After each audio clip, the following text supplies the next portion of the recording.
Hello, it's Julie, and I am back. It's Friday, June 20th, and this is my first Friday Fit Tip in a very long time.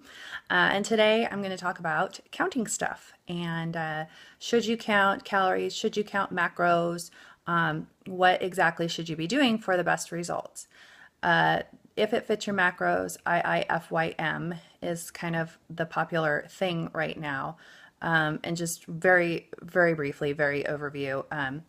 Counting macros is different in counting calories, such that let's say you were counting 2,000 calories a day, you don't necessarily care what macronutrient sources make up that 2,000 calories. However, if you're counting macros, say you want 50% of your calories to come from protein, so you're going to allow yourself to have 250 grams of protein a day. So you're going to track all that. And then you do your carbs and your proteins, or carbs and your fats as well. So what do I think about counting stuff, and should you do it? I'm not a big fan of counting calories and counting macros to the point of obsession, unless you are getting ready for a physique competition, when you really need to be specific about all that stuff.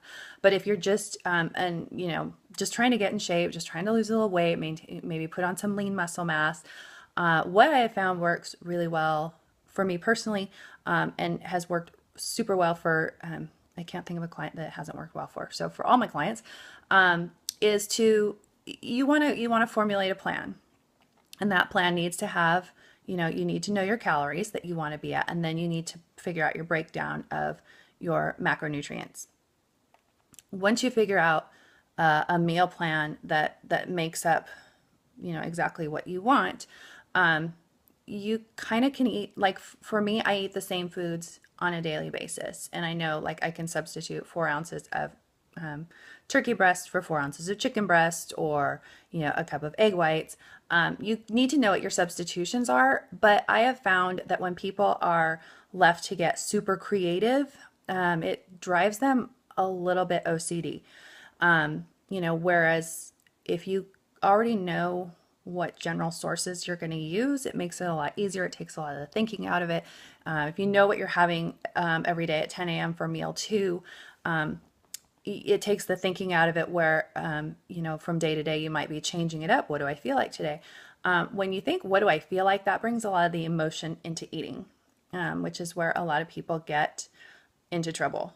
Because if you can take the emotion out of eating, it really helps. And if you can see food as fuel for your body, giving your body something it needs rather than getting creative.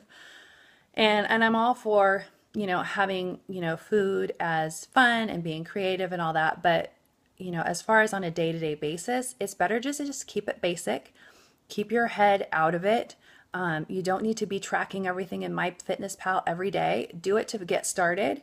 And then once you know what you're doing, let that go and don't obsess over it. There's, if you're like me and you got enough stuff going on every day and keeping track of enough other people, let alone yourself, tracking is just one more thing you need to do, and it can drive you batshit crazy. So let that go. Like I said, unless you're getting ready for a physique competition, you don't need to be super anal about tracking everything. So there's my 2 cents on that. You go have a happy Friday and a great weekend, and I'll see you next week.